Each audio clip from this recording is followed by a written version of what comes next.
చెరువులు మాయమైనాయి, కుంటలు మాయమైనాయి, వాగులన్నీ కూడా ధ్వంసమైపోయినాయి, గుట్టలు మాయమైపోయినాయి, అడవులు ధ్వంసం అవుతున్నాయి. అందుకని ఇవన్నీ మాయమైపోయిన తర్వాత బతుకమ్మ ఎక్కడ క్షేమంగా ఉంటుంది? తంగెడు పువ్వుతోటి నిండుగా పేర్చుకునేటువంటి బతుకమ్మ ఎక్కడ? ఒకప్పుడు అసలు బంతి పువ్వే లేదు. బంతి పువ్వు అనేదే మేము చూడలేదు బతుకమ్మకు. అసలు బతుకమ్మలో పెట్టకపోయే వాళ్ళం అసలు. మాకు గుర్తున్నంత వరకు నా చిన్నతనం నుంచి కూడా ఒక సందర్భంలో నా ఎత్తు పేర్చింది మా అమ్మ బతుకమ్మని. మా అమ్మ చాలా అద్భుతంగా వేరుస్తుంది మా అమ్మ బతుకమ్మ. అది కూడా ఒక కళ కదా అక్క. అంటే బతుకమ్మ పేర్చడం అనేది మంచిగా ఇట్లా సన్నగా ఇట్లా వచ్చేసి ఇంత పొడుగు వస్తుంది అనమాట. నా ఎత్తు పేర్చింది ఒక సంవత్సరం. అంటే నా బిడ్డ ఎత్తు వేర్చిన అని చెప్పేసి మా అమ్మ చాలా సంబరంగా, మా అక్కలంతా కూడా చాలా ఆనందంగా ఉంటే, మా అన్నలంతా కూడా పువ్వు తెచ్చిస్తే ఎంత బ్రహ్మాండంగా ఉండేది. అసలు ఆ ఆనందం మామూలు విషయం కాదు, చెప్పనలవి కాదు. అది పంచుకుంటేనే తెలుస్తుంది తప్ప అది చెప్తే వచ్చేది కాదు.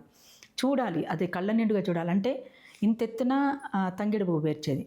ఆ తర్వాత ముత్యాల పువ్వుని అదేంటిది మన బ్రహ్మజముడు కాయల రంగులో ముంచి పేర్చినటువంటిది. ఆ తర్వాత గునుగు పువ్వు, ఆ తర్వాత అడవి చామంతి, ఆ తర్వాత కట్ల పువ్వులు, ఆ తర్వాత రుద్రాక్ష పువ్వులు, ఆ తర్వాత మళ్ళీ ఏమన్నా ఉంటే గునుగు పువ్వులు, ఆ గునుగు పువ్వుల తర్వాత లేకపోతే ముత్యాల పువ్వు తర్వాత గుమ్మడి పువ్వు, గుమ్మడి పువ్వు పెట్టి ముగించేసేవాళ్ళు.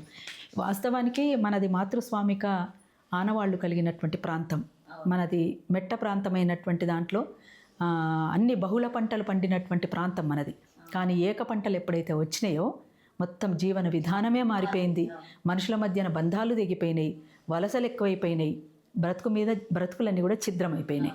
అందుకనే మొత్తం గంజాయి అంతా ఊర్లలోకి వచ్చి, మద్యపానం అంతా ఊర్లలోకి వచ్చి మనుషులకు మధ్యన తాకులాటలు అయిపోయి చంపుకునుడు దాకపోయింది. అసలు విలువలు ఎక్కడున్నాయండి? ఇప్పుడు బిడ్డ తల్లులను చంపుతున్నారు, తల్లిదండ్రులను చంపుతున్నారు, తల్లిదండ్రులు పిల్లల్ని చంపుతున్నారు, భార్య భర్తను చంపుతున్నారు, భర్తను భార్య చంపుతున్నారు. అసలు ఏమన్నా ఉందా? ఎప్పుడైనా విన్నామా ఇదంతా? విలువలన్నీ పతనమైపోతున్నటువంటి పరిస్థితిలో ఉన్నాం మనమంతా. అందుకని ఈ రేపటి సమాజం ఎట్లుంటుంది అనేది చూడడానికే వినడానికే భయంగా ఉంది. అందుకని ఈ తరానికి ఒక మంచి సమాజాన్ని, రేపటి తరానికి ఒక మంచి సమాజాన్ని అందించాలి అంటే ఇవాళ ప్రకృతి పర్యావరణ విధ్వంసం కాకుండా కాపాడుకోవాల్సినటువంటి బాధ్యత మనందరిపైన ఉంది. ఇప్పుడు మీరు చెప్పిన పూలు పేర్లు కనీసం ఇప్పటి తరానికి ఆ పేర్లు కూడా తెలియదు. అసలు బంతి పువ్వు అనేది తప్పితే, బంతి పువ్వు తప్ప తంగెడు పువ్వు తెలుస్తుందేమో అంతో ఇంతో.